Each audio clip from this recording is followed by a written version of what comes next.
My education, which is a doctorate degree in human pathology, has led me into this over many years. My life has been spent studying biological systems and things that go into those systems. My doctorate training was on oral cancer, where we traveled to India, to the Canadian Arctic, and to the Philippines, studying oral cancer and the effect of supplementation with beta-carotene and vitamin A.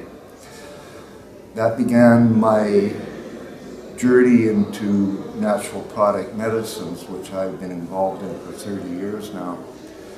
I've been researching cannabis, medical cannabis, for the past 16 years.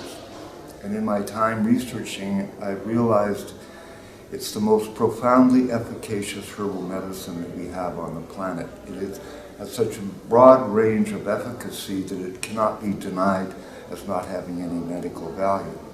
With this instrument, we identify and quantify the cannabinoids in the cannabis plant.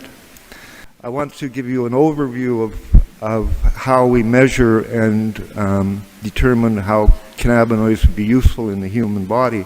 A bit more on harm reduction. This is a group study we did at a dispensary in Vancouver with a number of people addicted to methadone. And we did get a couple off completely, but you can see the drift downward in the methadone consumption, and methadone is attributed to 30% of the painkiller deaths in North America. It's a major killer. Unfortunately, doctors are prescribing it now for pain when it was originally developed as a drug to get people off of heroin. This is on a retroactive study where they corralled a bunch of mothers who were giving their children cannabis for epileptic seizures. And they accumulated the data and found that more than 80% of using cannabis, there was seizure relief, or the seizures went away altogether, which is my experience too. Around 80% of the people that we treat for epilepsy, the seizures go away. This is a young lady I've been working with for more than 10 years. She had severe epileptic seizures, and she was brought to me by her mother, who had taken her to Mark Emery's Vapor Lounge in Vancouver, but she was 14 and Mark didn't want her vaping in her lounge at such a young age. So he sent her to myself because he knew I was into standardized oral cannabis. So anyway, I prepped it up into a capsule form, gave it to Mom. She gave it to Haley, and she stopped seizing overnight. It just went flat. And the neurologist couldn't believe it. I couldn't believe it. Mom couldn't believe it. We took her to Children's Hospital. They ran EEGs on her, a number of tests. And indeed, a significant reduction in her pre-seizure activity. Any good full cannabinoid lab, you have high-pressure liquid chromatography and gas chromatography mass spectroscopy. This is abbreviated HPLC for high-pressure liquid chromatography. You could also call it high-price liquid chromatography because these instruments cost around €100,000 each, and they're not cheap. But with these two instruments, we can see virtually any molecule known to man. We can identify it and quantify it. And I've been doing that in the cannabis plant for almost 20 years. This is a problem I have with what we call recreational and medical cannabis. What's the difference? This is a spectrum of cannabis efficacy. It's huge. It's unprecedented with any other medicine that it could be effective in so many different illnesses, from ADHD to Tourette's syndrome. There's a reason for this, and I'll get into that a bit later, but this is really as good as you can get in terms of valuable medicine. So I had my lab in what we call a dispensary, or an association, as they call them in Spain, or a buyer's club, as they have in Slovenia, for 5 years. And I witnessed roughly 4,000 people coming in to purchase cannabis and use it therapeutically. 80% were treating pain symptoms, chronic pain. This is our common method for treating pain is opiates. You might be able to get morphine in natural form, but all these rest are synthetics. These are most overdosed opiates here. Fentanyl is deadly. Being a scientist and looking at the scientific medical literature, since the discovery of the receptor, there's been an absolute explosion in the amount of scientific research behind the endocannabinoid system. I believe one day we will understand how important the endocannabinoid system is. It was really one of the biggest medical finds of the last century, right next to insulin and DNA. This structure of DNA is a major medical find because it has so much to do with human physiology and psychology. And once again, the enormous range of efficacy by tuning up systems within human physiology, any animal physiology, is a tuning device. The cannabinoids will tune you up. That's why you tend to have a better quality of life if you eat a little cannabis every day. Pharmaceutical drugs work at the level of symptoms, not systems. This is what's different about cannabis. It'll work at the level of the system.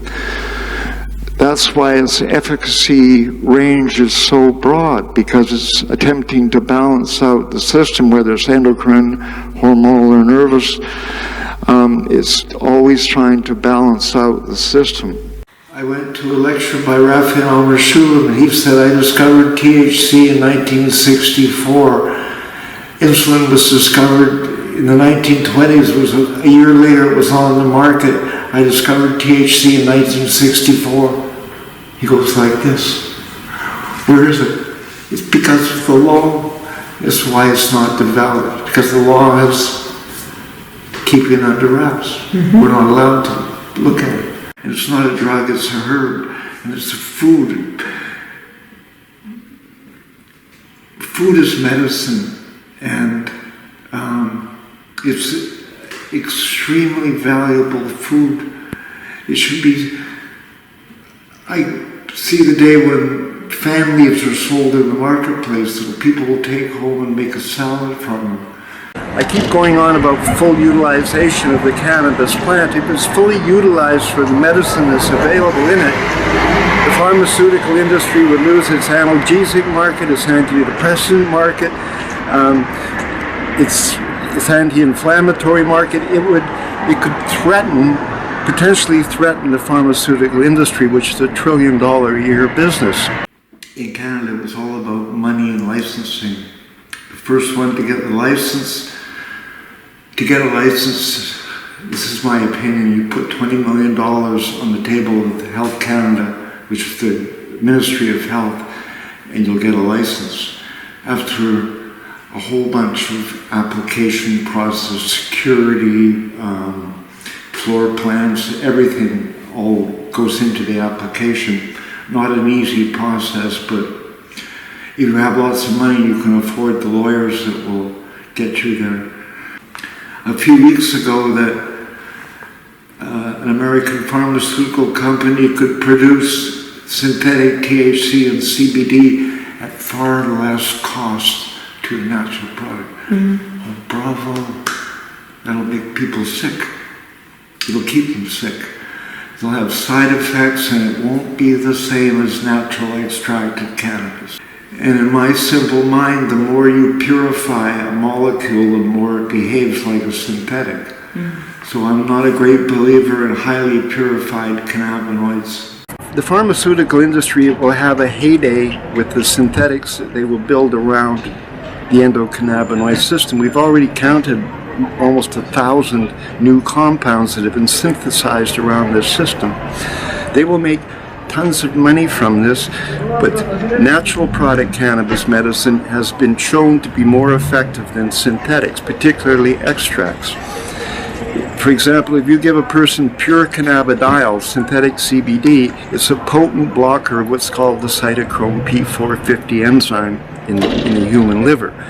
extracts of cannabidiol containing high amounts, roughly 40% of CBD, don't have this cross-reaction effect, because within that mix there are enzyme inducers as well as enzyme blockers, so it kind of modulates the effect in an entourage-like way, and you don't see the cross-reaction with an extract of CBD as you would with pure CBD. I'm of the mind that synthetics don't belong in biological systems because our liver doesn't recognize their resonance or their energy and breaks them down into toxic metabolites. We have been trained all of our lives that medicine is a single magic bullet compound that will go in and treat a symptom.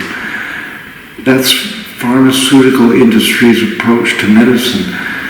Cannabis is a very unique type of medicine. It's like a herbal medicine, it's like a pharmaceutical medicine, but it's kind of in a unit by itself because of the entourage effect. I have started a project in Ontario, Canada, to try to reduce the number of opiate deaths using cannabis as a harm reduction agent. And I see it as the most powerful harm reduction agent that we have to use on the planet. Amongst the indigenous population that are dying of opiate overdose. In very high numbers, 4 times the rate of the non-indigenous people in Vancouver that are dying on this kind of scale. It's an epidemic, and it's showing the worst amongst our indigenous people. And they can be growers, extractors, they can even work in laboratories, they can work over the counter in cells, but they can continue on and have some meaning to their life beyond opiate addiction. And this is my goal and my purpose right now. Where I come from, at one time we had many buffalo on our prairies, and our native Indians would say that you can use every part of the buffalo. They would use its skin, and they would eat everything and use the whole buffalo. And we say that cannabis is our buffalo, please don't take away our buffalo. You can make clothing out of it, they make brake shoes out of it in Germany, you can make petroleum out of it, you can make valuable food out of it. If we fully utilize this plant that's been banned for 90 years, we have an industrial revolution on our hands. Everything will change because there's just a different supply of everything that we use anyways coming from a renewable resource. The fact that it's been prohibited for so long, in my mind, is just plain insanity. It doesn't make a damn bit of sense.